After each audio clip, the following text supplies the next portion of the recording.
Homeopathy क्या है? बहुत चमत्कारिक दवाइयाँ हैं। मतलब क्या प्रोवाइड करवाते हैं? चीनी की गोलियां हैं? लंबी बीमारियों के लिए अलग दवाइयाँ होती जी। हैं। स्किन की प्रॉब्लम्स जो होती है उनका होम्योपैथी में बहुत अच्छा इलाज है। नींद और तनाव, ये सच में आज की बहुत बड़ी प्रॉब्लम। आपको कॉफी अवॉइड करनी ही चाहिए, छोड़ना ही नहीं चाहिए उसका, कौन क्या कर लेगा। कोई इलाज लंबा बिल बनाने को बोल दिया कि कम से कम 40-50 हज़ार रुपए का एक्सपेंसिव है। यहाँ एयर स्पेसेस होते हैं, तो उनके पास उस कारण का इलाज ही नहीं है। ये लोगों के लिए एक चिंतित विषय है। जिस आदमी को एक बार शुगर हो गया, उसके अगले 5 साल में थायराइड और बीपी में से एक हो जाएगा। आपका फेवरेट इलाज कौन सा जो आपने सबसे ज्यादा किया हो? शराब की इच्छा कम करने की होम्योपैथी में दवा आती है, काम करती है, इसलिए आपको पेशेंट देते हैं। एआई का टाइम आ गया, करना चाहिए और उस अकॉर्डिंग ही ट्रीटमेंट लेना चाहिए। सेल्फ मेडिकेशन तो मैं बिल्कुल एडवाइस नहीं देता। जेवीएम बैठक के आज के एपिसोड में आपका स्वागत है। मैं नीरज वैष्णव, आपका होस्ट, और आज मैं आपको मिलाने वाला हूं डॉक्टर हेमंत भारद्वाज जी से, जो कि होम्योपैथी के अंदर एमडी हैं और राजस्थान सरकार में पिछले 15 साल से कार्यरत हैं। तो स्वागत है सर आपका जेवीएम बैठक के अंदर। थैंक यू नीरज जी। तो सर मैं सबसे सर्वप्रथम तो आपसे ये पूछना चाहूंगा कि आपकी जो जीवन शैली है, आपने जो होम्योपैथी के अंदर अपना वर्किंग किया है, वो कुछ आप अनुभव हमसे शेयर करना चाहेंगे? सबसे पहले तो मैं आपको नीरज जी ये बताना चाहूँगा कि अगर मेरी होम्योपैथी की यात्रा की बात की जाए, मेरे को 15 साल हो गए प्रैक्टिस करते हुए और ये यात्रा बहुत अच्छी रही। मेरी मेरी थोड़ी इस मामले में किस्मत भी अच्छी रही कि पहले दिन से ही मेरे पास अच्छे पेशेंट्स रहे और मैं धीरे-धीरे इस यात्रा को आगे बढ़ाता गया।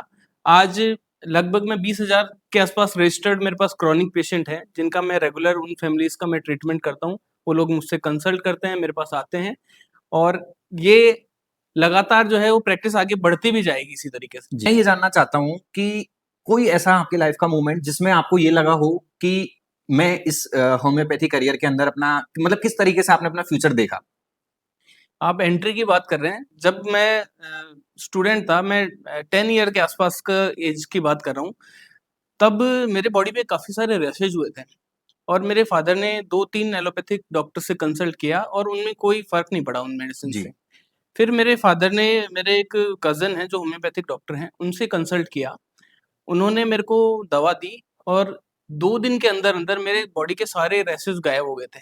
ये पहला इंप्रेशन था होम्योपैथी का मेरी लाइफ़ में और मैं इतना ज़्यादा इस चीज़ से प्रभावित हुआ, मुझे लगा कि ये बहुत चमत्कारिक दवाइयाँ हैं जी। और इसी तरह से सफ़र आगे बढ़ता गया। फिर जब कॉलेज में एडमिशन की बात आई, तो मुझे सोचना नहीं पड़ा कि मेरे को होम्योपैथी में जाना है या नहीं जाना।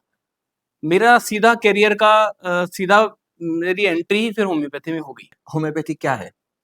होम्योपैथी वो पैथी है जो आपकी बीमारी को जड़ से ठीक करती है, जो आपको कोई साइड इफ़ेक्ट नहीं देती है, जो लेने में बहुत आसान है और जो बिल्कुल माइल्ड डोज़ पे यूज़ की जाती है और किसी भी बॉडी के ऑर्गन को कोई नुकसान नहीं पहुँचाती है। अच्छा सर, एक चीज़ जानना चाहता हूँ, जैसे अंग्रेजी दवाइयाँ और आयुर्वेद, इन दोनों को अगर डिफरेंशिएट किया जाए तो हम किस तरह से कर सकते हैं?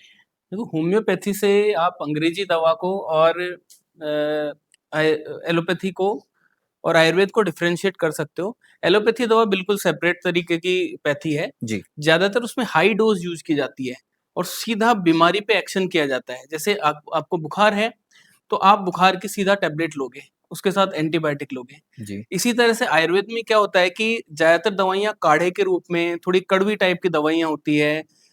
थोड़ा वो क्रूड फॉर्म में यूज़ की जाती है और काफ़ी सारी दवाइयाँ मिक्स करके भी कई बार यूज़ की जाती है, कई बार पाउडर फॉर्म में यूज़ की जाती है। होम्योपैथी इनसे बिल्कुल डिफरेंट है, होम्योपैथी की डोज़ बिल्कुल माइल्ड होती है, लेने में बिल्कुल आसान होती है। आपको ढक्कन में लेना है, जीभ पे रख के चूसना है, वो बहुत ही आसान तरीका होता है उनका लेने का और ये दवाइयाँ इतनी लो डोज़ पे काम करती है कि आपके शरीर को और कोई नुकसान नहीं होता है। जी। सर जैसे कि आजकल देखने को ये है कि लोग जो हैं बातें करते हैं कि होम्योपैथी तो सिर्फ़ एक इलाज है इसमें कि मतलब क्या प्रोवाइड करवाते हैं, चीनी की गोलियाँ हैं समथिंग, तो मतलब आपका क्या कहना है इस बारे में? देखिए नीरज जी, होम्योपैथी की डिस्कवरी हुई आज से 229 साल पहले 1796 में होम्योपैथी की डिस्कवरी हुई और तब भी जब होम्योपैथी को डिस्कवर करने वाले डॉक्टर सैमुअल हनीमैन जिंदा थे, तब उनके ऊपर भी यही क्रिटिसिज्म हुआ था कि होम्योपैथी प्लेसिबो है, ये छोटी छोटी गोलियां होती है, ये क्या काम करती होगी। पर ऐसा बिल्कुल भी नहीं है।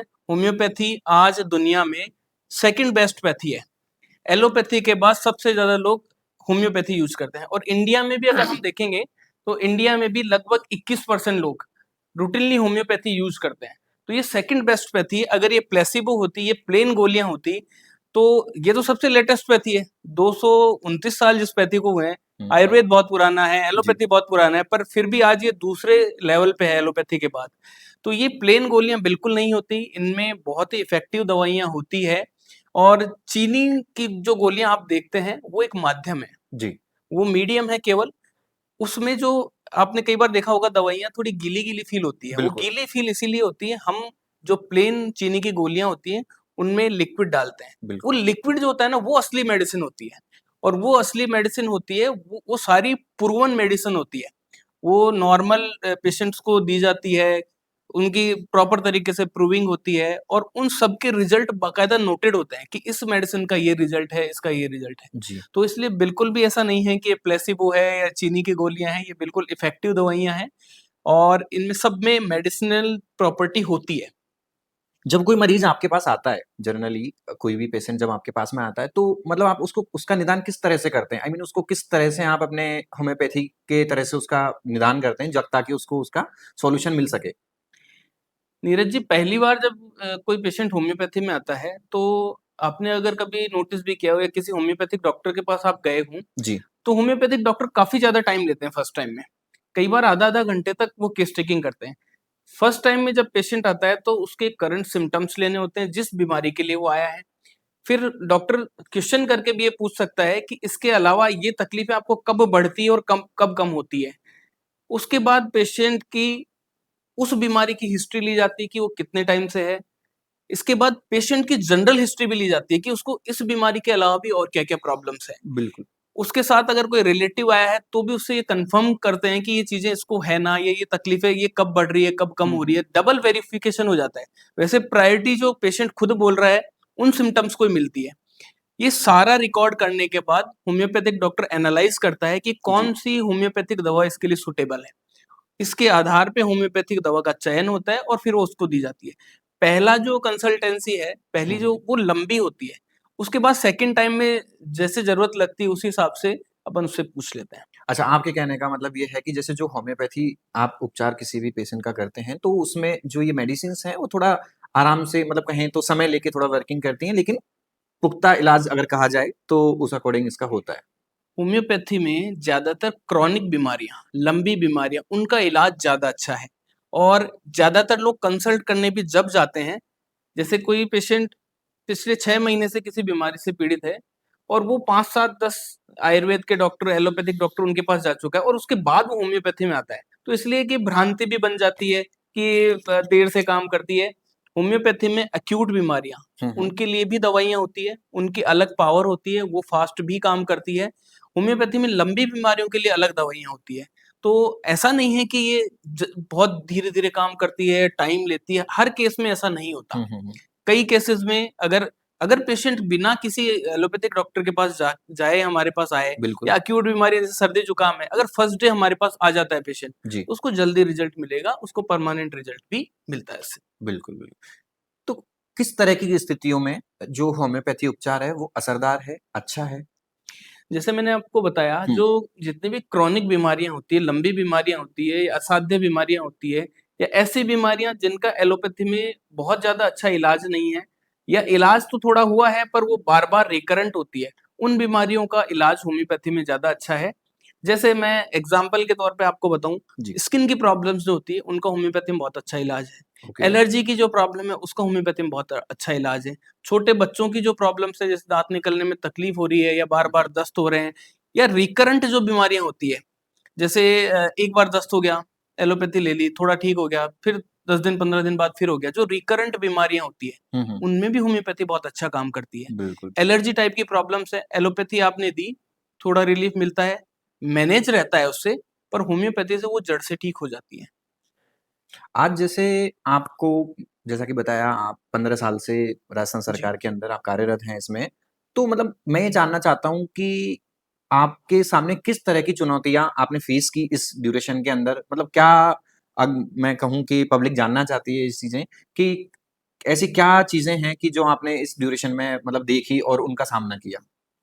देखिए, आपका पर डे एग्ज़ामिनेशन होता है। आपके पास जो पेशेंट आता है, वो बहुत सारी ऐसी चुनौतियाँ होती हैं जो बार-बार सामना आपको उनका करना पड़ता है।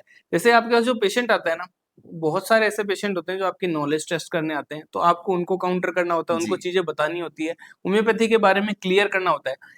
अभी भी पहले से बहुत इम्प्रूवमेंट है इस चीज़ में, अभी भी बहुत सारे पेशेंट ऐसे होते हैं जो होम्योपैथी के बारे में ज़्यादा जानते नहीं हैं। उनको होम्योपैथी के बारे में बताना, एजुकेट करना, उनको ये बताना है कि ये कैसे काम करती है।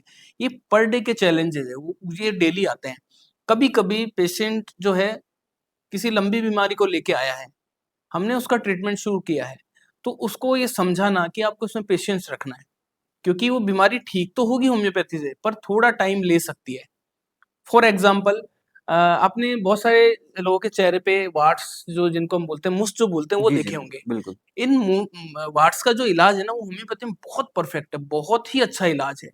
परंतु क्या होता है इसमें दिक्कत, जैसे कोई पेशेंट मेरे पास आया और मैंने उसको टाइम अंदाज़ा बताया कि आपको 2 महीने लगेंगे। 2 महीने का मतलब 60 दिन। बहुत बार ऐसा होता है कि 59 डेज़, उन 60 दिन से 59 डेज़ में कोई फ़र्क नहीं आता। तो उन 59 डेज़ में उसको मैनेज करना पड़ता है, नहीं आपकी ये ठीक होगा, ठीक होगा। और कई बार ये होता है 1 दिन में वो सडनली सारे गायब हो जाते हैं। तो इस तरह के चैलेंजेज़ आते हैं, आपको समझाना पड़ता है कि ये दवाइयाँ थोड़ा ड्यूरेशन तो लेती है पर ये जड़ से ठीक करेगी और इससे ठीक होने के बाद वो तकलीफ़ें बार-बार नहीं होंगी। अब इंस्टेंट रिलीफ़ के लिए होम्योपैथी में अलग से मेडिसिन आती है, हुँ। आप होम्योपैथिक डॉक्टर से कंसल्ट करें, जाएँ और उनके पास वो दवाइयाँ होती हैं कि वो आपको इंस्टेंट रिलीफ़ के लिए दे दें। दूसरा कई बार पेशेंट को भी ये समझने होता है कि बीमारी इंस्टेंट रिलीफ वाली है ही नहीं, उसमें बिल्कुल। टाइम लगना है। तो उसमें ये हमको भी समझाना पड़ता है और ये पेशेंट को भी समझना चाहिए कि उन बीमारियों में अगर डॉक्टर ने बोला टाइम लगेगा तो थोड़ा वेट करना चाहिए, थोड़ा पेशेंस उसमें रखना चाहिए। होम्योपैथी उपचार के टाइम पे मैं आपसे मिला और आपने मुझे जो भी आपने दवाइयाँ मेरे को रिप्रेज़ेंट करी जैसे भी है, तो मतलब इनके अंदर क्या हमें किसी चीज़ की बाउंडेशंस होती हैं कि आपको ये करना है? क्या ध्यान रखें, क्या ना रखें? मतलब इसमें विशेष कुछ ऐसा है या फिर कैसे मतलब आप इसको बताना चाहेंगे? देखिए नीरज जी, इसमें आपको होम्योपैथी दवा में लेने में भी कुछ सावधानियाँ रखनी होती हैं। जैसे आपने देखा होगा ये पिल्स के रूप में होती है। तो आपको एक तो ये ध्यान रखना है कि जब हम इन दवाइयों को लेते हैं, तो ढक्कन में लेना है और जीभ पे रख के चूस लेना है। इन दवाइयों के हाथ नहीं लगाना होता। एक तो ये आपको जी, सावधानी जी, रखनी बिल्कुल, होती है। बिल्कुल। दूसरा, आपको जब ये दवाई दी जाती है तो आपको बताया जाता है कि आपको इनमें थोड़ा गैप लेना है। हुँ, हुँ। आपको साथ में नहीं लेनी, इनमें थोड़ा गैप रखना है। ये एक आपको सावधानी रखनी होती है। और उसके अलावा आपको जैसा डॉक्टर बताए कि ये दिन में 2 बार लेनी है, 3 बार लेनी है, वो सब चीज़ों का आपको इसमें ध्यान रखना ही पड़ता है। सिस्टम मैं ये जानना चाहता हूँ कि आज की जनरेशन जो है मतलब जैसे कि सब लोग अपने नज़रिए से देखना चाहते हैं, तो आप इस होम्योपैथी इलाज को किस नज़रिए से देख रहे हैं? मतलब इसका क्या फ्यूचर हो सकता है? क्या लोग इसके लिए मतलब आगे अच्छा संदेश देंगे या फिर वो कैसे मतलब आप इसको डिस्क्राइब करेंगे लोगों से? देखिए होम्योपैथी का फ्यूचर ब्राइट है और ब्राइट है ये मैं इसलिए कह रहा हूँ क्योंकि आजकल स्पेशली कोविड के बाद लोगों का काफ़ी ज़्यादा रुझान होम्योपैथी के लिए बढ़ रहा है जी। और होम्योपैथी के लिए बढ़ने का एक कारण है, अभी ये टेंडेंसी चेंज हो रही है कि नहीं मेरे को इंस्टेंट रिलीफ चाहिए, चाहे बाद में मेरे को कुछ भी हो जाए, चाहे मेरे को अभी आराम आ जाए और चाहे मेरे को 4 दिन बिस्तर में पड़े रहना पड़ जाए, ये टेंडेंसी अब चेंज हो रही है। अब टेंडेंसी लोगों की ये बन रही है, चाहे मेरी बीमारी 2 दिन बाद ठीक हो जाए, पर मेरे शरीर को नुकसान नहीं होना चाहिए, साइड इफ़ेक्ट्स नहीं होने चाहिए। ये टेंडेंसी बहुत तेज़ी से चेंज हो रही है हुँ। और मैं अब अपनी क्लिनिकल प्रैक्टिस में ये नोटिस कर पा रहा हूँ जी, कि जो 30 इयर्स के अंडर के जो लोग हैं ना, जी। उनमें सडनली ये चीज़ चेंज हो चुकी है। वो कहते हैं कि सर हम 2 दिन की छुट्टी ले लेंगे, हम आराम कर लेंगे, हमारी तकलीफ ठीक हो जाए, हमको और कोई नुकसान नहीं हो। हमारा कोई ऑर्गन डैमेज नहीं हो, हमारे साइड इफ़ेक्ट्स नहीं हो। जैसे कई बार एलोपैथिक ट्रीटमेंट लेने हुँ, के हुँ। दौरान आपने फॉर एग्ज़ाम्पल आपने सर्दी-जुकाम के लिए एंटीबायोटिक्स ली, टैबलेट्स ली और उन्होंने पेट में जाके अल्सर कर दिया। ऐसा हो गया बाय चांस या बिल्कुल। लगातार दवाइयाँ लेने की वजह से ऐसा हो गया। तो लोग उस चीज़ को समझ रहे हैं कि नहीं अब ऐसा नहीं करना, टाइम लग जाए, हम थोड़ा रेस्ट कर लेंगे, हुँ, हुँ, हुँ। हम थोड़ा टाइम उसमें लग जाए, उसमें कोई प्रॉब्लम नहीं है पर साइड इफ़ेक्ट्स नहीं होने चाहिए। जी, ये बिल्कुल। टेंडेंसी अब बनती जा रही है धीरे-धीरे, नई पीढ़ी में ये टेंडेंसी बहुत ज़्यादा अब बन रही है। ओके।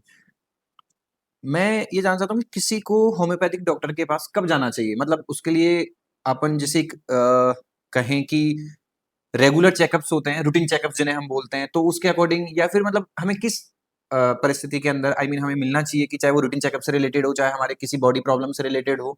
तो इसके बारे में थोड़ा जानना आप चाहता हूँ। होम्योपैथिक डॉक्टर से सभी चीज़ों के लिए कंसल्ट कर सकते हैं, इसमें कोई परेशानी नहीं है। ये डिसाइड आपको करना है कि किस चीज में आपको एलोपैथिक ट्रीटमेंट लेना है, किस में होम्योपैथिक ट्रीटमेंट लेना है, किस में आयुर्वेद का ट्रीटमेंट लेना है। हाँ, मैं आपको ये गाइड कर सकता हूँ, जितनी भी एक्यूट प्रॉब्लम्स होती है, सडन एक्सीडेंट्स वगैरह होते हैं, या फ्रैक्चर हो गया, या किसी को हार्ट अटैक की प्रॉब्लम हो गई, या किसी को और सीवियर लाइफ थ्रेटनिंग टाइप की प्रॉब्लम हो गई, तो उसको एलोपैथी में ही जाना चाहिए। उसका प्राइमरी जो ट्रीटमेंट का मोड है ना, वो एलोपैथी होना चाहिए, जिससे वो मैनेज हो जाए। उसके बाद आप होम्योपैथी में कंसल्ट कर सकते हैं। और जो प्रॉब्लम्स लाइफ थ्रेटनिंग नहीं है, नॉर्मल जैसे सर्दी जुकाम वाली प्रॉब्लम है, स्किन वाली प्रॉब्लम है, जिनमें हमारे जीवन को कोई खतरा नहीं है, उनमें आप जी। आराम से होम्योपैथी में कंसल्ट कर सकते हैं। आपको अच्छा ट्रीटमेंट हमेशा उसमें मिलेगा। पर आपको ये अवेयर रहना पड़ेगा कि किन कंडीशंस में नहीं जाना है। जी। मेन बात ये है कि किन कंडीशंस में नहीं जाना। बिल्कुल। अपन जा तो सभी चीजों के लिए सकते हैं, पर बिल्कुल। किन कंडीशंस में? तो बहुत ही सीवियर एक्यूट टाइप की प्रॉब्लम्स, जिनमें हम्म। हमारी जान का खतरा तक हो सकता है, उसमें होम्योपैथी में आप नहीं जाएं, उसमें डायरेक्ट एलोपैथी में आप एलोपैथी में। जा सकते अच्छा सर, ये जानना चाहूंगा जैसे होम्योपैथी इलाज के दौरान मतलब किस तरीके की हमें जो इसके अंदर परहेज करने चाहिए, नहीं करने चाहिए, तो मतलब इसमें क्या रहता है? हैं। नीरज जी, होम्योपैथी दवा के लेने के दौरान जो परहेज होते हैं, वो आपकी बीमारी के हिसाब से होते हैं ज्यादातर। जी। जैसे किसी को किडनी स्टोन की प्रॉब्लम है, तो जिन-जिन चीज़ों से किडनी स्टोन बढ़ता है, उन हुँ, चीज़ों के लिए मना करते हैं। और साथ में जैसे पानी ज़्यादा पीना चाहिए, छाछ ज़्यादा पीनी चाहिए, नींबू पानी ज़्यादा पीना चाहिए, उन चीज़ों के लिए बताते हैं। जी। रही बात होम्योपैथी की दवा से रिलेटेड जो परहेज़ हैं, उसमें मेनली खुशबू वाली जो चीज़ें होती है, जैसे इलायची होती है, कच्चा प्याज़, लहसुन होता है, जो खुशबू वाली चीज़ें, उनसे आपको परहेज़ करना होता है। और एक कॉफ़ी के लिए स्पेशली बताया गया है, क्योंकि ज़्यादातर होम्योपैथिक दवाइयों को कॉफ़ी एंटीडोट कर देती है। अच्छा। तो आप जब भी होम्योपैथी की दवा लें, आपको कॉफ़ी अवॉइड करनी ही चाहिए। ये अब बेटर रहेगा अगर कॉफ़ी अवॉइड करोगे तो, क्योंकि वो एंटीडोट कर देगी तो उसका असर खत्म हो जाएगा। नहीं, मोस्टली लोगों का बस यही रहता है कि होम्योपैथी में बहुत परहेज़ करने पड़ते हैं। उन वो हमें मतलब दवाइयों में भी ऐसा कहते हैं कि बहुत टिपिकल होती है लेने में और मतलब हमें बहुत सारी परेशानी भी होती है, टेस्ट में भी नहीं होती। तो मतलब आपका क्या कहना है कि क्या लोग सही कहते हैं? या फिर क्या मतलब आप कहना चाहेंगे इसके लिए? नहीं, नीरज जी, ऐसा बिल्कुल नहीं है। होम्योपैथी लेने में ज़रूर थोड़ा आपको दिक्कत आ सकती है, टेस्ट वाइज़ ज़्यादा दिक्कत नहीं आती, लेने में दिक्कत थोड़ा नियमों का पालन करना पड़ता है। जैसे अच्छा। आपको 2 दवा है, अब 3-3 बार दिन में लेनी है तो 3 डोज़ वो हो गई, फिर आपको दूसरी जो दवा है, अगर उसको 10-15 मिनट के गैप से लेना है तो वो 3 और 3 6 डोज़ हो गई। तो ध्यान रख के वो लेना होता है, ऐसा कुछ भी नहीं है। और रही बात और बाकी सब चीज़ों के उसकी, कि ऐसी कोई कॉम्प्लिकेशन नहीं है, ऐसी बहुत बड़े कोई परहेज़ नहीं होते। परहेज़ नॉर्मल आपकी बीमारी से रिलेटेड ही होते हैं। हुँ, वो हुँ। आपको सभी डॉक्टर बताएँगे। आप किडनी स्टोन के लिए मेरे पास आए हो तो भी मैं वही परहेज़ बताऊँगा। आप एलोपैथिक डॉक्टर के पास जाओगे, वो भी वही परहेज़ बताएगा। हाँ, आयुर्वेदा में ऐसा होता है, जी। आयुर्वेदा में जैसे बहुत ज़्यादा चीज़ें, जिस बीमारी की जो प्रवृत्ति होती है उस हिसाब से बंद करवाते हैं। जैसे कई लोगों से आपने सुना होगा कि मैं तो रूखी रोटी और दाल, बिना छुकी दाल खा रहा हूँ। बिना छुके दाल खाता हूँ, बिल्कुल हाँ। ऐसा ऐसा होम्योपैथी में बिल्कुल भी नहीं है। बिल्कुल भी नहीं है होम्योपैथी में ऐसा मतलब परहेज़। इसमें खाने-पीने से रिलेटेड कोई बाउंडेशन नहीं होती है। बहुत मतलब ज़्यादा जैसा नहीं कि है। आपने बताया कि जो ज़्यादा स्मेल वाली चीज़ों की थोड़ी बाउंडेशन है, वो दवाई के असर को कम करती है। अच्छा, उससे साइड इफ़ेक्ट नहीं होता, ऐसा नहीं होगा जैसे आपने जो बंद की वो चीज़ ले ली तो हुँ, आपको हुँ। बहुत बड़ा कोई नुकसान होगा, कुछ नहीं होता। मतलब केवल दवा का इफ़ेक्ट थोड़ा कम हो जाता है, और कोई बड़ी चीज़ नहीं। स्पेसिफिक कुछ चीज़ें जो हैं कि मतलब जैसा अभी आपने बताया कॉफ़ी और ये समथिंग तो हुँ। इनका विशेष तौर से ध्यान रखना है और प्याज़ वग़ैरह, तो ये तो मतलब जनरली भी लोग आई थिंक सो कि बीमारी के समय पे इन सब चीज़ों की अवेयरनेस रखते बिल्कुल, रहते हैं। बिल्कुल, बिल्कुल। अच्छा, मैं ये जानना चाहता हूँ जैसे आज हम देखते हैं मोस्टली यंग जनरेशन में भी बहुत देखते हैं और जैसे जो थोड़े एज्ड लोग हैं कि इम्यूनिटी विशेष आई थिंक मैंने मतलब अभी मैं फिलहाल मैं कई लोगों से सुनता हूँ तो जैसे कहते हैं कि मैं बहुत जल्दी थक जाता हूँ, मेरे ये वाली प्रॉब्लम्स ऐसे क्रिएट हो रही है, तो मतलब क्या रीज़न हो सकता है? आपके नज़रिए में मतलब क्या है वो? देखिए, रीज़न जो है वो डाइट है, लाइफ़स्टाइल है। और डाइट जो है ना, वो आपकी जो भी खाने-पीने की चीज़ें हैं, वो आप प्रॉपर अब नहीं ले रहे हो, तो आप में कुछ न कुछ मिनरल्स की कमी होगी, कुछ विटामिन्स की कमी होगी, तो डाइट तो अपनी जगह है ही है। पर मैं आपको फिर भी एक तो इम्यूनिटी बूस्ट के लिए मेडिसिन बताता हूँ, और दूसरा वीकनेस के लिए बताता हूँ। 2 दवाइयों का कॉम्बिनेशन है, वो आपको इम्यूनिटी बूस्ट के लिए काम में लेना है। जिनसेंग क्यू नाम की एक मेडिसिन आती है, और एवाइना नाम क्यू नाम की एक मेडिसिन आती है। जिनसेंग क्यू और अवेना क्यू, ये दोनों आप 30-30 ml की बॉटल खरीद लें। उनको सेपरेट आपको 20-20 बूंद दिन में 3 बार लेनी है। आधा कप पानी में डाल के लेनी है। ये आपकी इम्यूनिटी बूस्ट करने के लिए काफ़ी अच्छी मेडिसिन है। दूसरा आपने पूछा थकान के लिए, कमज़ोरी के लिए। अल्फा अल्फा क्यू नाम से एक मेडिसिन आती है, वो भी सेम आप 13 ml की बॉटल ले सकते हैं और बिल्कुल। 20-20 बूंद दिन में 3 बार लेनी है। अब आपको अगर केवल इम्यूनिटी की प्रॉब्लम है तो जो मैंने पहले 2 दवाइयाँ बताई वो ले सकते हैं। साथ में आपको थकान की प्रॉब्लम है, तीसरी दवाई ये ऐड कर सकते हैं। और ये रूटीनली सबकी आती है, मतलब हमारे पास ज़्यादातर जो पेशेंट आते हैं वो बोलते हैं कि सर बाकी सब तो ठीक है, मैं रिकवर भी हो रहा हूँ, मैं ठीक, पर मेरे को वीकनेस बहुत रह रही है जी। या मैं बार-बार बीमार पड़ता हूँ। हुँ। तो ये इम्यूनिटी की और वीकनेस की प्रॉब्लम से रहती है। वैसे आप प्रॉपर डॉक्टर को दिखाएँ तो आपको सजेस्ट करेगा, पर अगर आप रूटीनली भी कोई दवा लेना चाहें तो ये दवाइयाँ अच्छी इफेक्टिव मेडिसिन है इन दोनों चीज़ों में। मतलब होता क्या है कि जैसे आजकल मैं वापस से एक सेम क्वेश्चन रिपीट करना चाहूँगा कि जैसे कि लोग जो हैं चिंता में हैं या फिर कहूँ कि नींद की प्रॉब्लम विशेष तौर से जो मतलब मैंने भी देखा है, मेरे कई फ्रेंड्स हैं वो भी बोलते हैं कि यार मुझे नींद नहीं आती रात में या फिर ऐसे। तो मतलब ये क्या कारण हो सकते हैं या फिर मतलब क्या आप कहना चाहेंगे इसके बारे में? देखिए नीरज जी, नींद और तनाव ये सच में आज की बहुत बड़ी प्रॉब्लम है। जी। इस इन प्रॉब्लम्स का कारण है अपनी लाइफ़स्टाइल, अपने वर्किंग स्टाइल। हुँ। अगर आपको काम का बहुत ज़्यादा स्ट्रेस है, तो बिल्कुल आपकी नींद डिस्टर्ब होगी। इसके लिए भी मैं आपको होम्योपैथी में 1-2 दवाइयाँ सजेस्ट कर सकता हूँ। एक कालीफॉस नाम से दवा आती है, वो 6x पावर में आप ले सकते हो। वो आपका स्ट्रेस लेवल थोड़ा कम कर सकती है। ऐसे नींद की भी कुछ दवाइयाँ आती हैं, जैसे कॉफिया क्रूडम नाम से दवा आती है। हुँ। वो पैसिफ्लोरा क्यू नाम से एक दवा आती है। ये दोनों दवाइयाँ मैंने बहुत सारे पेशेंट में यूज़ की है। कालीफॉस के साथ अगर ये यूज़ करते हैं, तो मेंटली इंसान रिलैक्स भी होता है, उसको नींद भी आने लग जाती है।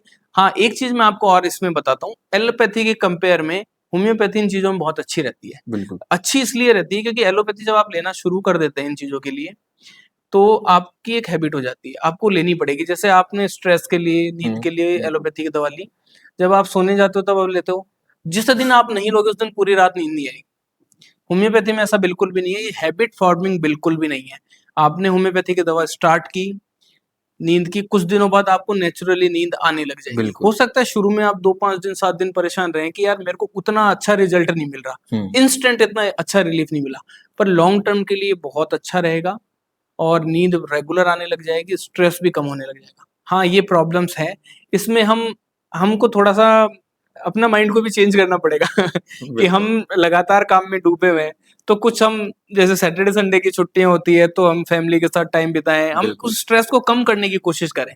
अगर आप पूरी तरह से स्ट्रेस में डूबे रहोगे, तो स्ट्रेस तो बढ़ेगा ही बढ़ेगा, नींद भी डिस्टर्ब होगी और फिर आपकी और चीज़ें डिस्टर्ब होगी सब। बिल्कुल, बिल्कुल सर, बिल्कुल। तो इसमें जैसे अभी आपने जो दवाइयों के लिए बताया कि आप ये ले सकते हैं अगर ये प्रॉब्लम है तो ये ले तो इसके लिए मतलब डायरेक्ट डॉक्टर से कंसल्ट करना पड़ेगा या फिर कोई जैसे मेडिकल स्टोर्स पे भी अवेलेबल हैं या फिर मतलब कैसे एक आम आदमी जो है वो इनको ले सकता है?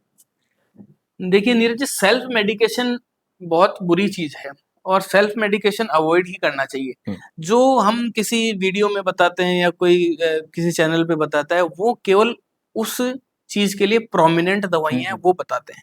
सेल्फ जी। मेडिकेशन नहीं करना चाहिए। आप जाएँ किसी भी होम्योपैथिक डॉक्टर से कंसल्ट करें, उसके बाद ही वो मेडिसिन्स लें।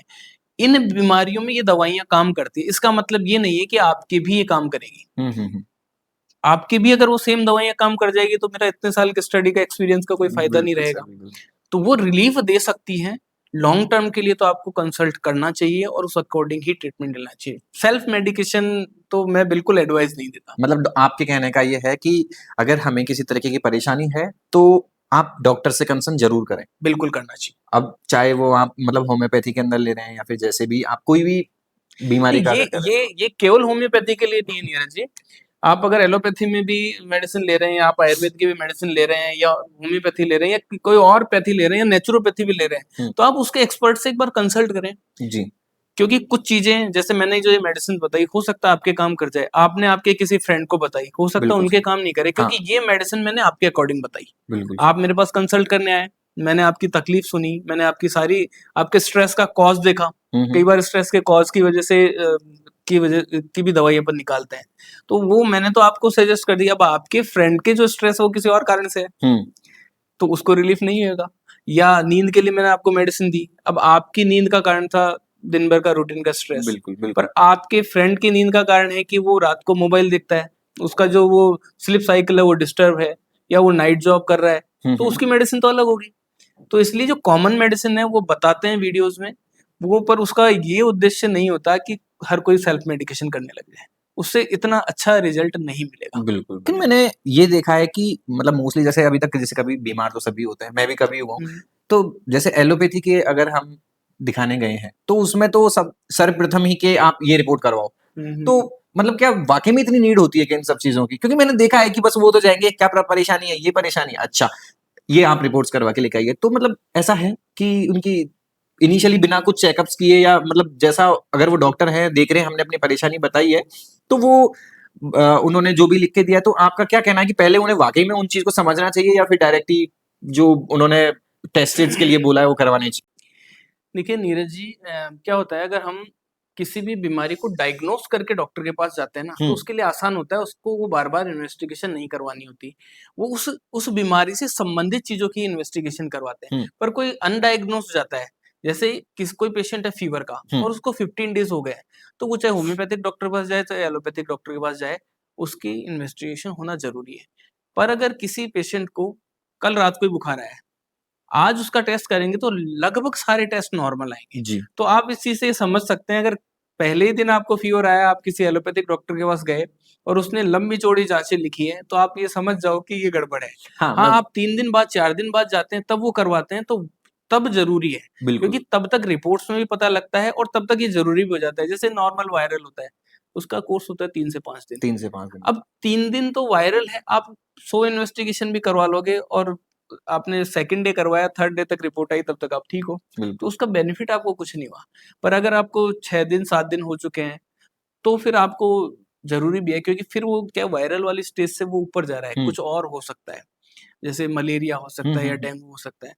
और जैसे कुछ टेस्ट होते हैं, जैसे अब विडाल टेस्ट होता है, हुँ, ये टाइफाइड के लिए होता है।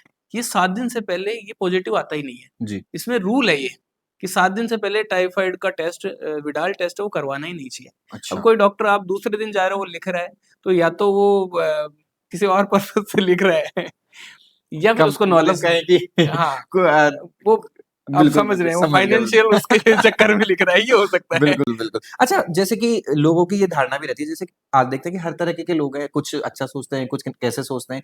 तो अकॉर्डिंग टू एलोपैथी और होम्योपैथी, तो मैं कहता हूँ कि जो एक्सपेंसेस होते हैं या फिर हम कहें कि पैसे की बात करें, तो होम्योपैथी इलाज जैसे कुछ सही है बतौर उन रेट्स के। तो मतलब क्या आप क्या कहना चाहेंगे इस बारे में? मतलब क्या सोचना है लोगों का? नीरज जी, होम्योपैथी की जो मेडिसिन है, वो एलोपैथी, आयुर्वेद और भी जो सिस्टम ऑफ मेडिसिन है, उनसे कंपैरेटिवली काफ़ी सस्ती पड़ती है, काफ़ी उनकी रेट्स उनकी कम होती है। जी, तो आपको ओवरऑल ट्रीटमेंट है ना, आप जैसे 1 मंथ का एलोपैथी का ट्रीटमेंट लें, आयुर्वेद का लें और होम्योपैथी का लें, बिल्कुल। आपको कम से कम 50% से भी कम का उसमें डिफरेंस होगा। हुँ, होम्योपैथी इन सारे ट्रीटमेंट्स के कंपेयर में, मिनिमम बता रहा हूँ ये तो, इतना तो सस्ती पड़ती है होम्योपैथी। बिल्कुल। और ये जो बिल्कुल पुअर पीपल है, उनके लिए एक वरदान है हाँ, होम्योपैथी। मैं इसीलिए मेरा ये क्वेश्चन था और क्योंकि लोगों का भी था ये क्वेश्चन। हाँ, बहुत सारे लोग ऐसे होते हैं जो नहीं ले पाते महँगे जी, इलाज, जी, तो उनके लिए ब्लेसिंग है होम्योपैथी। वो बिल्कुल। ले सकते हैं और काफ़ी चीपर है। इसमें महँगी दवाइयाँ भी आती हैं, पर जो रूटीन वाले जो ज़्यादातर दवाइयाँ हैं ना, वो ठीक रेट्स की आती हैं। सही है। अच्छा वैसे मेरे साथ में भी ऐसा हुआ जस्ट अभी कि बेसिकली क्या है कि मेरी नॉन है, जिनकी ये प्रॉब्लम हुई थी कि मतलब उनके नोज़ से उनसे जुकाम उनके कंटीन्यूअस रहती थी और मतलब ऐसा तो उन्होंने एलोपैथी डॉक्टर्स को सलाह ली, दिखाने गई। तो उन्होंने वही रिपोर्ट्स वगैरह की, तो जेन्युइन है कि वो कुछ दिनों से परेशान थी, तो शायद बनता भी है कि एक बार पता चले हुँ, बीमारी क्या है, क्या नहीं। तो डॉक्टर ने बताया कि आपकी ये प्रॉब्लम है, आपकी नाक की हड्डी टेढ़ी हो चुकी है और समथिंग ऐसा, तो उसकी सर्जरी करनी पड़ेगी और समथिंग उन्होंने मतलब ऐसा लंबा बिल बनाने को बोल दिया कि कम से कम 40 से 50 हज़ार रुपए का एक्सपेंसेस आएँगे। तो जस्ट उसी ड्यूरेशन में मैंने बोला कि मेरे मतलब नॉन है, तो आप होम्योपैथी उनसे आप उपचार एक बार दिखवा के देखिए, क्या होता है, क्या नहीं? क्योंकि एलर्जी से रिलेटेड प्रॉब्लम आई थिंक जुकाम की वही होती है। तो मैंने उन्हें सजेस्ट किया, दिखाने गए, तो वाक़ई में जैसे जो दवा उन्होंने दी होम्योपैथी के अंदर ली, तो उससे बहुत रिलीफ़ मिला और मतलब कुछ एक अमाउंट की मतलब मैं कहूँ कि मेरे लिए तो बिल्कुल ऐसे था कि हैं? तो वो चीज़ देखी मैंने तो मेरे नज़रिए से भी देखा जाए तो आई थिंक होम्योपैथी बहुत अच्छा ऑप्शन है और मैं तो ये कहता हूँ सलाह भी लोगों को भी ये कहना चाहूँगा कि एक बार आपको कोई भी परेशानी हो तो डिस्कस आपको ज़रूर करना चाहिए। तो आप मतलब क्या कहते हैं इस बारे में कि आपने आपने नीरज जी, जो ये केस बताया ना, हुँ, ये आपने बहुत अच्छा बताया। इससे मैं आपको एक्सप्लेन कर पाऊँगा कि हुँ, क्या डिफ़रेंस है दोनों इलाज में। जी, जी। किसी भी इंसान को अगर एलर्जिक राइनाइटिस की प्रॉब्लम होती है, हुँ, जैसे उसको रनिंग नोज़ रहता है, जैसे ही वेदर चेंज होता है या जैसे उसका एक्सपोज़र चेंज होता है ना, तो उसको लगातार छींकें आने लग जाती है। इसके बाद की सेकंड स्टेज है, उसके नाक के अंदर का जो मांस है ना, जिसको नेज़ल पॉलिप्स वगैरह वो हुँ, बन हुँ। जाते हैं। नेज़ल पॉलिप्स बनने से नाक बंद रहने लग जाती है। ये दोनों चीज़ें होने से यहाँ एयर स्पेसेस होते हैं, यहाँ और यहाँ, हुँ, अंदर की साइड स्कल में अपने अपने जो सिर की हड्डी होती है ना, उनमें हवा के स्पेस होते हैं और ये बने इसलिए होते हैं जिससे सिर का वेट जो है वो कम रहे, हल्का रहे। बिल्कुल। तो ये ये नोज़ आपका ब्लॉक हो गया तो अंदर का वेंटिलेशन है ना वो प्रॉपर नहीं हो पाता, तो उससे बन जाता है साइनसाइटिस। अब प्रॉब्लम थी एलर्जिक राइनाइटिस, उससे बिल्कुल। बना नेज़ल पॉलिप, उससे बना साइनसाइटिस। अब एलोपैथिक ट्रीटमेंट में क्या होगा, आप हुँ, सर्जरी कराने हुँ, हुँ। जाओगे तो आपकी नेज़ल पॉलिप जो बनी ना, उसको रिमूव कर देंगे। बिल्कुल। आपके साइनसाइटिस जहाँ भी इन्फेक्शन है उसको क्लीन कर देंगे और वो सर्जरी हो जाएगी। फिर थोड़े दिन बाद क्या होगा, क्योंकि आपकी बेसिक प्रॉब्लम कहाँ से स्टार्ट हुई थी? छींकों से, नाक छींक के से पानी और से। नाक के पानी से, जो बिल्कुल सर। आपकी एलर्जिक राइनाइटिस की हुँ, हुँ, प्रॉब्लम हुँ, थी, हुँ। बेसिक वो थी, वो तो अभी भी है। बिल्कुल। वो अभी भी है, नाक का मांस फिर बढ़ जाएगा। अच्छा। नाक का मांस फिर बढ़ेगा, फिर ब्लॉकेज रहेगा, अंदर फिर इन्फेक्शन होगा और साइनसाइटिस फिर हो जाएगा। तो इसलिए क्या है कि एलोपैथी में आप तो यकीन नहीं करोगे, मैंने ऐसे पेशेंट देखे हैं, जो आके ये कहते हैं सर 10 साल में 10 बार सर्जरी करवा चुके हैं। नाक का हुँ, मांस फिर बढ़ जाता है और इतनी सिचुएशन आ जाती है कि हमको ऑपरेशन करवाना ही पड़ता है। करवाना ही पड़ता और उन लोगों को मैं बिल्कुल ये राय दूँगा, आप इन चीज़ों के लिए होम्योपैथी लें। ये ना लाइफ थ्रेटनिंग बीमारियाँ हैं और इनका जड़ से इलाज होता है, विदाउट सर्जरी होता है और कॉस्टिंग में तो जैसा आप बोल रहे हैं कि ऑपरेशन से हाँ, तो कोई बिल्कुल कंपैरिज़न ही नहीं है सरप्राइज़ कॉस्टिंग का। मतलब सीरियसली कि उन्होंने सिर्फ़ बोला कि अ, जैसे उन्होंने बताया कि ऐसा-ऐसा करके वो 40-50 हज़ार रुपए बताए हैं और मतलब मुझे क्या करना चाहिए, मैं अभी इतना अफ़ोर्ड नहीं कर सकती, फलाना मतलब जो भी था। तो फिर मैंने उनको यही सजेस्ट किया कि मतलब मेरे जो नॉन हैं उनसे रिलेटेड कि आप एक बार उनको दिखाएँ क्योंकि मैं तो उनसे कंटीन्यूअस कनेक्टेड हूँ और मेरी फैमिली में तो मतलब कोई भी कुछ प्रॉब्लम होती है तो मैं जाता हूँ। तो मैंने उनको दिखाया और मतलब उन्होंने ना कुछ उसके अंदर और अब उनको इतना अच्छा रिलीफ़ है कि बहुत फ़ायदे हैं, तो वो मेरे को थैंकफुल थी कि नहीं मेरे को बहुत अच्छा लगा, मेरे में रिलीफ़ भी है, सब कुछ अच्छा है, तो मतलब अपन होम्योपैथी में एक बात करते हैं जी, ना कि जी। जड़ से ठीक करती है। हुँ, अब हुँ, जड़ हुँ। से कैसे ठीक करती है? आपको जब होम्योपैथिक डॉक्टर के पास आप जाते हो ना, तो सबसे मेन वो उस कारण को इन्वेस्टिगेट करते हैं जिसकी वजह से आप परेशान हुए हुँ, हो। हुँ, हुँ। अब जैसे इसका बेसिक कारण था एलर्जिक राइनाइटिस, प्रॉब्लम तो वहीं से शुरू हुई। हुँ, तो जब एलर्जिक राइनाइटिस डॉक्टर ठीक कर देगा, तो नेज़ल पॉलिप भी अपने आप जो बढ़ा है मांस वो अपने आप सिकुड़ जाएगा, अपने अपनी आप से पोज़ीशन में आ बिल्कुल जाएगा। जहाँ साइनसाइटिस बना है, इन्फ्लेमेशन अंदर हुआ है, वो भी ठीक हो जाएगा। बिल्कुल। तो बेसिक कॉज़ अगर ठीक हो जाता है, तो इस तरह से जड़ से बीमारियाँ ठीक होती है और एलोपैथी में इसलिए नहीं हो पाती, क्योंकि वो कारण ठीक नहीं कर पाती क्योंकि उनके पास उस कारण का इलाज ही नहीं है। जो छींकें आती है, एलर्जी रहती है, बार-बार नाक से पानी वगैरह आता है, उनके पास उन एलोपैथी दवाई में केवल उसको कंट्रोल करने की दवा है, जी, जड़ से मिटाने की दवा नहीं है। जड़ से मिटाने इसलिए की वो दवा। कर भी नहीं पाते। मैं ये नहीं कह रहा कि वो गलत हैं, हुँ, वो हुँ। सीधा ऑपरेशन ही करते हैं या सजेस्ट ऑपरेशन कर उनके पास है ही वही ट्रीटमेंट। बिल्कुल। जैसे जो एलोपैथी में एंटी एलर्जिक दवाइयाँ होती हैं, जैसे आपने सुना होगा सिट्राजिन, हाँ, हाँ, ल्यूसिटिन, हाँ, इस तरह की बिल्कुल, एंटी बिल्कुल। एलर्जिक दवाइयाँ होती हैं। ये आपको इंस्टेंट रिलीफ अच्छा देती है। जैसे हुँ, आपको अभी छींकें आ रही है, आप लो, आपको 15-20 मिनट में आपको रिलीफ हो जाएगा। पर लॉन्ग टर्म के हिसाब से ये ठीक नहीं कर पाती। हुँ। होम्योपैथी में वो दवाइयाँ आती हैं जो जड़ से लॉन्ग टर्म के लिए उस बीमारी को ठीक कर देती है।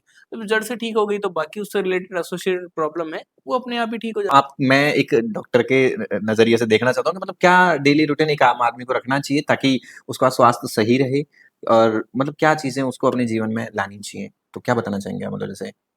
आप जैसे मोस्टली हम 3 डाइट लेते हैं, सुबह बिल्कुल, ब्रेकफ़ास्ट किया, बिल्कुल। लंच किया, डिनर किया। हुँ, आप वैसे मैनेज नहीं हो पाता बहुत सारे लोगों से पर कोशिश करें इस तरह से मैनेज हो। आप जो सुबह ब्रेकफ़ास्ट लेते हैं, आप उसमें फ्रूट्स ले सकते हैं, आप उसमें सलाद वगैरह ले सकते हैं, आप उसमें जी। ड्राई फ्रूट्स वगैरह ले सकते हैं।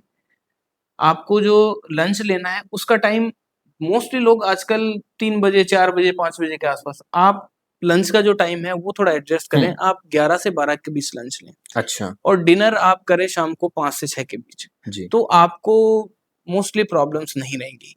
जहाँ तक बात है फ़ास्ट फ़ूड की तो मैं वही बात वापस से बोलूँगा कि फ्रीक्वेंसी का फ़र्क पड़ता है। आप हुँ, खा लें, आप हफ़्ते में 1 बार खा लें, कोई प्रॉब्लम नहीं है। कभी-कभार हफ़्ते में 2 बार हो गया, कोई इतनी प्रॉब्लम नहीं है। पर रोज़ होगा तो फिर प्रॉब्लम्स बढ़ेंगी, बीमारियाँ बढ़ेंगी। बिल्कुल, बिल्कुल।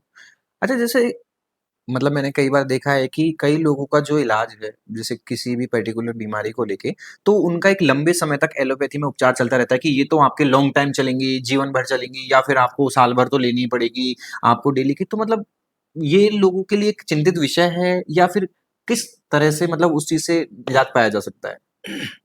ये लोगों के लिए बहुत चिंता का विषय है। हुँ। चिंता का विषय इसलिए है, आज किसी की शुगर की मेडिसिन स्टार्ट हो जाती है, जी, एलोपैथी की, जी। वो जीवन भर चलती है। उसके बीपी की मेडिसिन स्टार्ट हो गई, वो जीवन भर चलेगी। उसके थायराइड की मेडिसिन स्टार्ट हो हुँ, गई, वो जीवन भर चलेगी। और मेरा तो एक्सपीरियंस इसमें ये भी रहा है कि जिस आदमी को एक बार शुगर हो गया, उसके अगले 5 साल में थायराइड और बीपी में से एक हो जाएगा। अच्छा। उसके और अगले 5 साल में तीसरी प्रॉब्लम भी हो जाएगी। हुँ, मोस्टली ऐसा हो जाता है लोगों के साथ।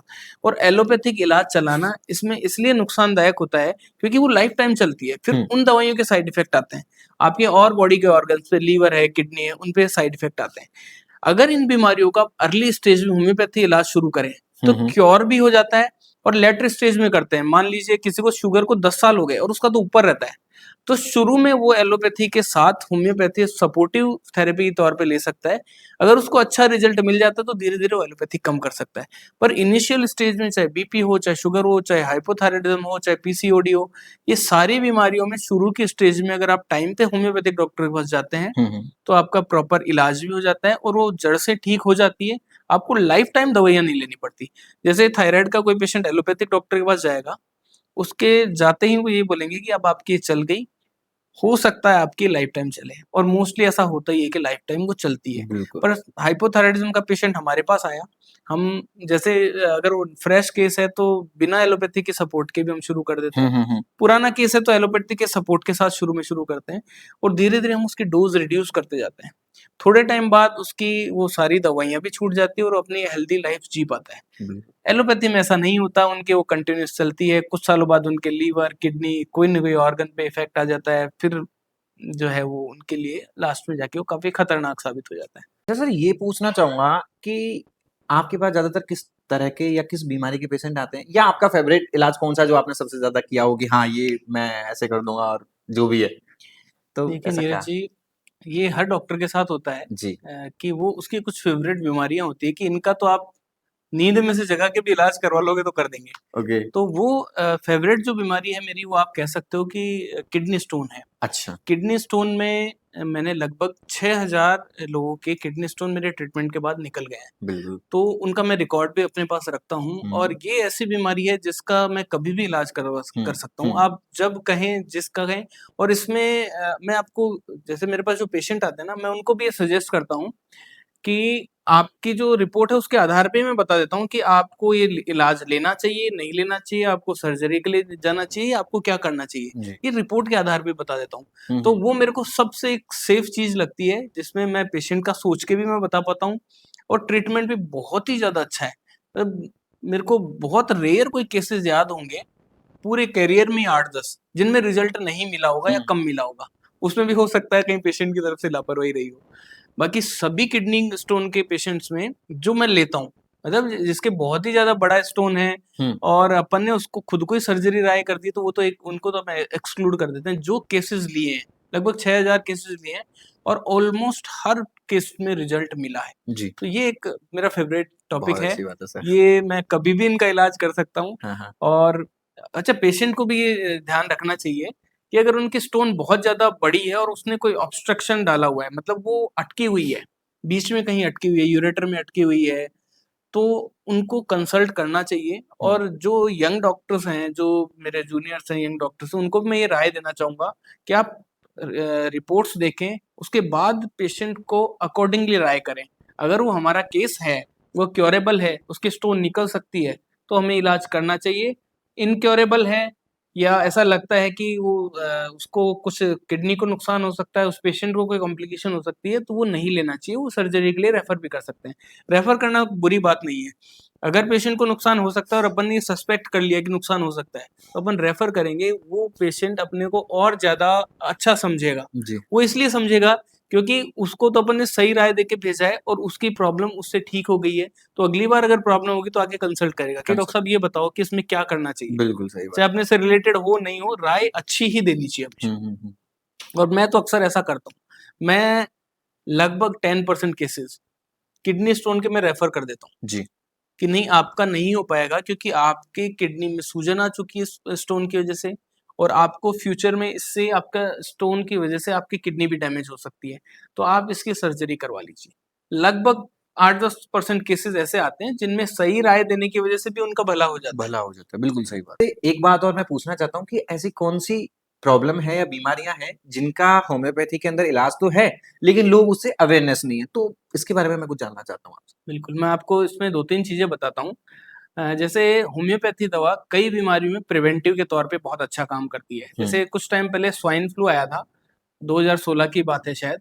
उस टाइम हमने काफ़ी सारे लोगों को एज़ अ प्रिवेंटिव दी थी और उनमें नोटिस ये किया कि स्वाइन फ्लू उन लोगों में बहुत कम लोगों में हुआ, ज़्यादातर लोगों में नहीं हुआ। ऐसा ही कोविड में भी रहा, कोविड में भी हमने एक प्रिवेंटिव दवा निकाली थी और वो जब वो प्रिवेंटिव दवा निकालते हैं तो सबको बताते हैं, सबको पता होता है। वो एक मतलब रूटीन में सबको बता दी जाती है कि आप लोग सब ये तो वो अच्छा उसमें काम करती है। प्रिवेंटिव के बारे में शायद ज़्यादातर लोगों को पता नहीं होगा कि ये काम करती है।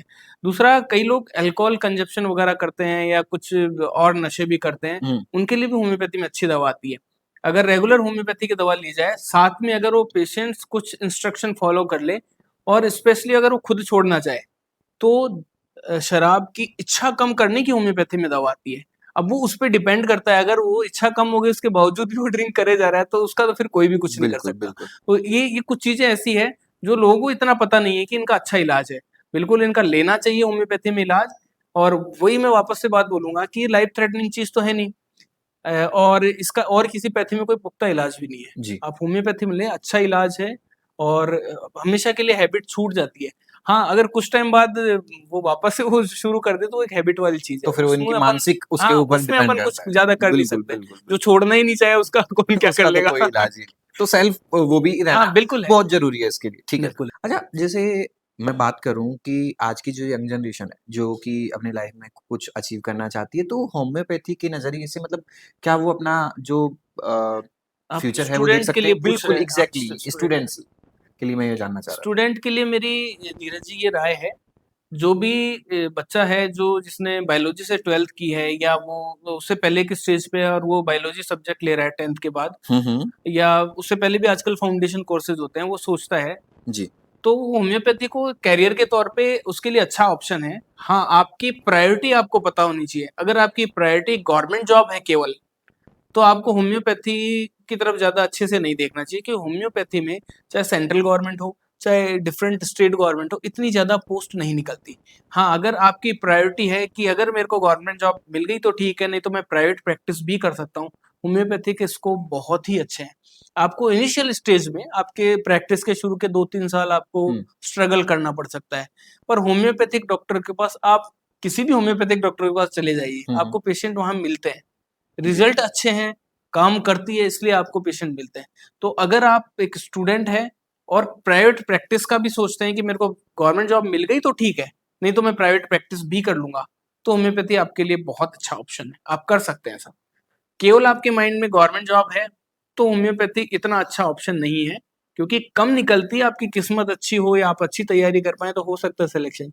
पर आपका जो पीक टाइम है, हुँ। 8-10 साल वैकेंसी नहीं आई, तो आप गवर्नमेंट में जा नहीं पाओगे, तो उस हिसाब से ये ऑप्शन गलत हो सकता है। बिल्कुल, बिल्कुल। क्या नए रिसर्च हो रहे हैं या फिर क्या नया डेवलपमेंट होने जा रहा है जो कि मतलब है, तो उसके बारे में क्या कहना चाहेंगे आप? देखिए नीरज जी, एक कहावत है, फिटेस्ट सर्वाइव करता है हमेशा। जी। तो जो अपने आप को टाइम के हिसाब से नहीं बदलता, चाहे वो इंसान हो, चाहे वो कोई पैथी हो, चाहे और कोई चीज़ हो, या अपन जैसे कंप्यूटर साइंस की बात हुँ। करें, आजकल एआई का टाइम आ गया, आजकल बिल्कुल, उसमें बिल्कुल, नए-नए डेवलपमेंट्स हो रहे हैं। बिल्कुल। तो वो एक प्रोसेस चलता जा रहा है हुँ। और जो इस प्रोसेस में पीछे छूट जाता है ना, वो हमेशा नुकसान में रहता है। जो टाइम के साथ-साथ नहीं बदल पाता ना, वो हमेशा नुकसान में होता है। होम्योपैथी में एक नैनो टेक्नोलॉजी नाम का एक डेवलपमेंट है, हुँ, जिससे जो मेडिसिन होती है वो अगर उसको कितना भी डाइल्यूट कर लो, उसमें मेडिसिन के पार्टिकल्स जो है ना, वो नैनो टेक्नोलॉजी के थ्रू देखे गए हैं और उसमें अब रिसर्च और चल रही है। इससे क्या होगा कि फ्यूचर में जाके एक साइंटिफिक एविडेंस क्रिएट होंगे कि हुँ, हाँ, होम्योपैथिक दवा इस तरह से शरीर में जाती है और इस तरह से काम करती है।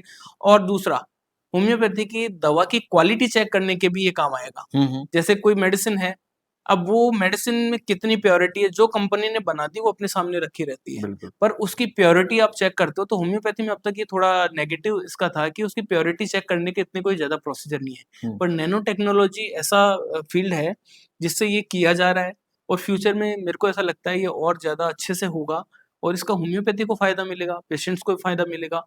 कंपनीज़ की भी अगर मॉनिटरिंग होगी तो क्वालिटी अच्छी होगी तो उनकी मोनोपोली नहीं रहेगी। बिल्कुल, बिल्कुल। और बिल्कुल ट्रेस कर पाएँगे कि इसमें मेडिसिन जो है वो एक्चुअल में जो लिखा हुआ है वही मेडिसिन है या नहीं है। हुँ। अभी ये दिक्कत आती है, जैसे जो भी मेडिसिन अपने सामने रखी होती है अपन उसका नाम देख के ही अपन पढ़ पाते हैं। बिल्कुल, क्योंकि बिल्कुल। कलर तो हमारी होम्योपैथी की दवाइयों का ऑलमोस्ट सिमिलर होता है। सिमिलर होता है। लुक वाइज़ भी ऑलमोस्ट सिमिलर होती है।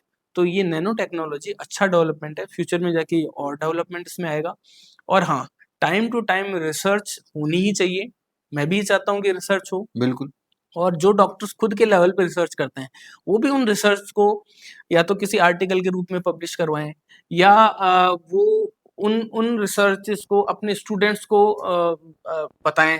जिससे क्या होगा कि एक से दूसरी पीढ़ी में वो रिसर्चेज़ और वो नए डेवलपमेंट्स वो आगे बढ़ते जाएँगे।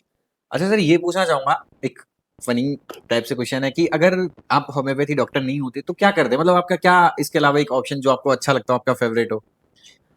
नीरज जी, अपने कुछ ड्रीम्स होते हैं कि हम बड़े होके ये बनेंगे। हाँ। मेरा होम्योपैथी जैसे मैंने शुरुआत में बताया कि होम्योपैथी एक ड्रीम था क्योंकि मेरे को शुरू से पसंद थी। उसके अलावा अगर आप कुछ मेरे से कहें तो मैं क्रिकेट खेलना पसंद करता। जी। मैं अभी भी खेलता हूँ, ओके। पर मैं और अच्छे लेवल पे खेलना पसंद करता और मैं लेफ्ट आर्म मीडियम पेसर रहा हूँ, तो वो एक स्पेशलिटी है। हुँ। बहुत कम लोग होते हैं, लेफ्ट आर्म में भी स्पिनर आपको मिल जाएगा, मीडियम पेसर कम मिलते हैं। जी। और मेरा वो बनने का सपना रहा है, अब वो अधूरा ही रहेगा। बहुत बढ़िया है, बहुत बढ़िया। नहीं तो लोगों की सेवा कर रहे थे ना आप तो इसलिए आपको दोनों में से होम्योपैथी एक ही चीज़ कर सकते बिल्कुल, हैं। बिल्कुल। इतना टाइम अगर उसमें देते हो सकता है कुछ हो जाते, जी, जी, पर बिल्कुल। अगर नहीं होते तो इधर से भी रह हुँ, हुँ, जाते। हुँ, हुँ। आजकल जैसे आपने देखा कि पूरा डिजिटली ज़माना है, लोग ऑनलाइन इन सब चीज़ों से बहुत ज़्यादा वाकिफ़ है कि सोशल मीडिया पे हमें बहुत सारी अपडेट्स मिलती रहती हैं, ये मिलती रहती हैं। तो जैसे ऑडियंस और पब्लिक आपसे मतलब मिलना चाहे, तो किस तरह से आप तक कनेक्ट हो सकती है? किस माध्यम से कनेक्ट हो सकती जी, अगर कोई मेरे से ऑनलाइन कंसल्ट करना चाहे, है? तो हुँ। गूगल पे और यूट्यूब पे वो मुझे सर्च कर सकता है। डॉक्टर हेमंत भारद्वाज होम्योपैथी आप गूगल पे भी सर्च करोगे, मैं मिल जाऊँगा, मेरा कॉन्टैक्ट नंबर वहाँ मिल जाएगा। ऐसे ही अगर आपको यूट्यूब पे भी आप सर्च कर सकते हैं। अगर आपको ऑफ़लाइन दिखाना है, तो जयपुर राजस्थान में 2 क्लिनिक्स हैं। एक रामगढ़ मोड़ जयपुर पे है, वहाँ आप दिखा सकते हैं और एक ग्रीन पार्क आगरा रोड पे है, वहाँ दिखा सकते हैं। ये दोनों लोकेशन पे मैं बैठता हूँ। टाइमिंग्स आप नंबर सर्च करके या गूगल पे लोकेशन सर्च करके वहाँ टाइमिंग्स आप देख सकते हैं। ऑनलाइन कंसल्टेंसी के लिए मैं थोड़ा मेरे को टाइम लिमिटेड रखना पड़ता है। 2 बजे से लेके और 4 बजे तक दोपहर में मैं ऑनलाइन कंसल्टेंसी देता हूँ। अभी फ़िलहाल कुछ दिनों के लिए मैंने फ्री कर रखी है, हो सकता है फ्यूचर में नहीं कर पाऊँ इतना मैनेज, पर फ़िलहाल कंसल्टेंसी 2 से 4 के बीच बिल्कुल फ्री है। तो सर बहुत अच्छा लगा आपसे इस बातचीत करके और मैं चाहूँगा कि सब लोगों को आई थिंक बहुत कुछ मिला होगा जानकारी के लिए। तो और ऐसी नई अपडेट्स के लिए और इनके लिए आप देखते रहिए जेवीएम बैठक और मिलेंगे हम आपसे नेक्स्ट एपिसोड में। Thank you sir. Thank you Neeraj ji.